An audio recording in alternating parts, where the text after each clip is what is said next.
AM 1170. The Answer. KCBQ. This is Stephen Wener, your almost fearless leader. I am substituting for Mr. Kyle Whissel, who's not in today, and we are coming back with our cliffhanger question for Brianne.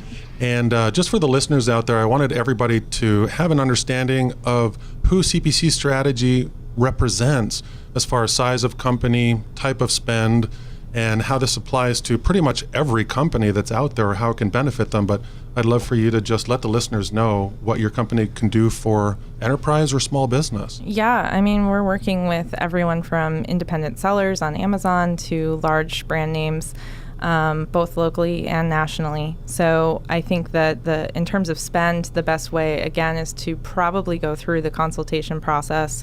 It depends on which channel and which stage of growth your business is in order for us to determine the way we can best provide services to that client. So I think the best takeaway for our listeners is that this can apply to you, regardless of company size, and their consultation will explore how it can benefit you. Is that correct? Absolutely. Awesome. And we have Mr. Ryan Seals in here from Champion Insurance. But before I give him my introduction, I know Brianne wanted to just mention about what the type of services Ryan provides with corporate benefits, company benefits, and how you see that and what he's helping your company achieve or can help your company achieve. Yeah, absolutely. I've known Ryan for over a year now. He was one of the first relationships we formed as a company with a vendor in San Diego from an HR perspective. And really, it's just great to have somebody like him in your network, especially if you're a small or growing HR team, because he just has so much knowledge about the different resources that are available to companies here in San Diego, and has a lot of great connections as well to introduce you to, some of the best providers that we have here. When it comes to insurance, I mean, that's a huge component of employee welfare, and we wanted to make sure that we understand everything that there possibly could be to benefits and how that's changing. And Ryan is one of the best, so yeah. Look at that. Can't beat that. You should shake your hand. So we have Mr. Ryan Seals here from Champions Insurance, and you guys, as far as if you want to touch on what your company does as a whole and then your specific part, which you're helping them really explode on the scene, which is fantastic. So, Mr. Ryan Seals. Yeah, thank you very much. So Champion Insurance is a full-service insurance brokerage. So we've got a lot of property and casualty and workers' compensation, a large book of business there. I'm helping with one of my colleagues spearhead the employee benefits department there. And then we have a personal lines division that does high net worth individual insurance for boats, houses, art collections, wine collections, those kind of things. So that's great to know, because again, as I know you, I know the benefits portion, right? Mm-hmm. So for our listeners, you can pretty much call in for anything. Yeah, really anything. Yeah, and early on, why don't you just let the listeners know how to reach you? Because again, this whole spectrum of full service, I think will apply, to a lot of our listeners that are looking for a great insurance company. Yeah, absolutely. The website is championrisk.net. And I can always be reached at my email, which is rseals@championrisk.net. Perfect. And for those of you that don't know, he is the vice president of the employee benefits at Champion Insurance. And when you're out there right now, because I believe this is a newer division for Champion Insurance, right? You had explained that to me before. So how are you setting ablaze the scene of the benefits? Because you're really just taking off. Yeah, we're up about 200% growth this year. That's not a bad. Our department's doing really well. So between me and me and my colleague, we're doing a lot of good work over there. And really, it's about being more of a local San Diego. We talked about local San Diego companies earlier, and not having private equity owners, not having publicly traded shareholders to worry about, where you have to worry about earnings per share, and you find clients that have to fit in a certain box. We're able to be a little more nimble, a little more entrepreneurial, a little more creative, to help our clients really figure out exactly what they want to do, long-term business, not just insurance, but it could be, helping them find a new payroll provider, helping them capture tax credits. There's a lot of different things we can do, and we're able to spend our time doing that because we don't have to worry about reporting to anybody. That's awesome. Because you guys specialize in that, Ryan. That's your technique, right? You know that stuff. For a business owner, they specialize in their business, and they should know their business. They don't need to know the tax laws and the employee benefit laws and all the insurance stuff and all that stuff. They need to look for a company like you, right? So that's awesome. I was also just wanting to express to our listeners, when I go to, let's just say, XYZ insurance company to bundle my services, if through Champion Insurance somebody came in and did car, home, auto, but then did additional things, how does that play out, if at all, for additional discounts or how that may work?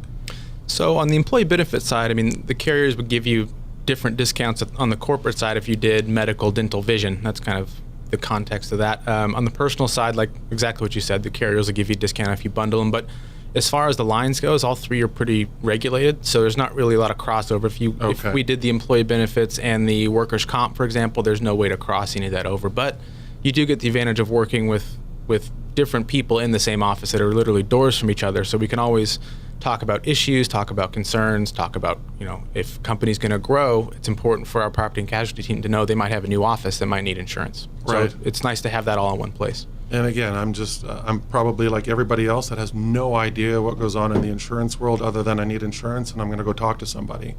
And in real estate and lending, it's pretty much the same. You have no idea who you're really dealing with. You call somebody, you don't know what kind of service you're going to expect, but I think what's great about what you guys are doing is you're focused on looking at all of these different parts of a business, of life, of family, and it's nice to have a one-stop shop of people that can talk to you and be informative. I think there's so much information out there, especially with healthcare reform and the things that are going on today, that it's easy to get information, but it's hard to make sense of what works for you. And just knowing the right questions to ask is half the battle. And if you're not talking to someone who is more of a broader picture advisor, if they're a product specialist, for example, if you're talking about just employee benefits, they might miss something on the workers' comp side, on the P&C side, on the on the commercial insurance side that can impact that employee benefits program. So it's more important to take a broad approach to it. So could you give us an example, Ryan, like maybe something's come up last week or month that, business owner was like, wow, I didn't know that, Ryan, that we could actually take advantage of that or do that, or this would be a savings, or anything that pops your mind that, me and Steve as business owners, we just don't normally know, and you come across probably often. We're like, huh? I can do that? So what's the huh? Yeah, on the employee benefits side, one of the really neat things we're starting to see is the growth in San Diego of accountable care organizations. And really what that means is that you'll have a carrier, we'll use Blue Shield as an example. So they'll go contract with 3 or 4 different hospitals directly. So you're losing a lot of access. Your access is not nearly as broad. In return for losing some of that access, you could save 18, 20, 25% on your premiums. So let's say you go to scripts only. Why would you not go into this program? You don't have to change your doctor, and it's a saving. So we're starting to see these network shifts come out. It's been going on for a while, but it's starting to get more prevalent, and it's starting to get more attractive for employers. So that's one thing that you can take a look at, is just how to structure So the insurance companies are going directly to the hospitals now, you're saying? Mm-hmm. Wow, so they're setting up agreements so they can kind of bring down the cost. Exactly. Wow. Yeah. That's interesting. Yeah, again, just coming from Canada and not ever having to worry about healthcare. Yeah, everybody in Canada's got healthcare. I mean, it's different here, right? It's hard to be a fan of healthcare over here because it just feels like some people don't want to go to the doctor because they're afraid to spend money. Or the problem was when I first moved here and we had different carriers. Now we're with Kaiser, and we like Kaiser because you're not getting any other bills from anybody else.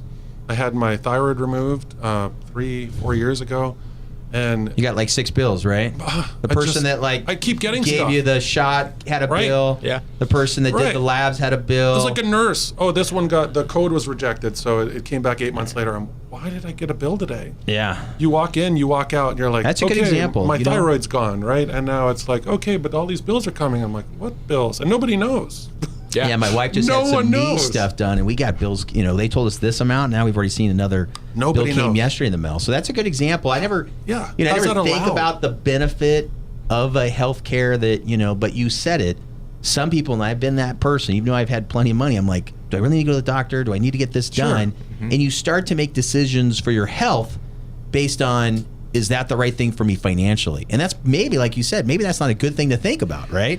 And maybe that's a benefit. And again, as a conservative, I've always been, I'm not sure about this and that, but I totally get that, Steve. I appreciate you sharing that. I just think healthcare is one of those basic necessities. Just like when tragedy happens, you need to take care of yourself, period, when you've got a problem. when something crazy happens in the environment, like in Las Vegas, it brings people together. But when you need to go to the hospital, you have absolutely no choice, but then you don't know what it's going to cost you. I mean, that's tough. It makes it really tough. And we're in a tricky situation where you're required to have health insurance. You get a penalty by the IRS. Now, if you're making $14 an hour, you can only afford a plan with a $5,000 deductible. Yeah. And you're never going to have $5,000 in the bank. And you're not going to go pay that $5,000. So there's been studies done that the high deductible plans with the health savings accounts are actually disincentivizing people to use their health care. Right. And so they just have it because it's illegal not to. But then they have something that they're not even going to use. So, like, why is it there? Mm-hmm. But as our landscape keeps changing, and you're monitoring, just the same way Brianne has, your company has a whole team watching what Amazon's doing.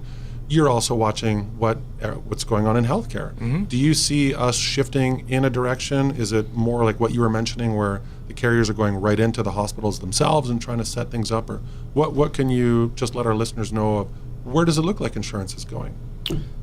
That's a really good question. In the individual markets, if you go to covered California, there's too much uncertainty it's going up, no doubt about that. In the employer side of it, I think we'll start to see more creative networks. I think we're moving towards an accountable care, value-based system, as opposed to a system based on every time you go in there's a copay, where an insurer will be reimbursed based on the outcome that they produce. So whether that's diabetes prevention, whether it's an operation, there's incentives to not having relapses of occurrences if it's maybe diabetes or something.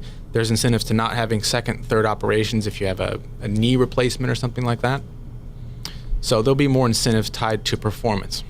And we're going to tile this in and ask a few more questions of Mr. Ryan Seals of Champions Insurance, and he's also working the employee benefit portion. I want to wish you guys a great break for a moment. We look forward to having you listen to us when we come right back. I'm Stephen Wener of Whissel Realty, 1170 AM, The Answer. AM 1170, The Answer, KCBQ.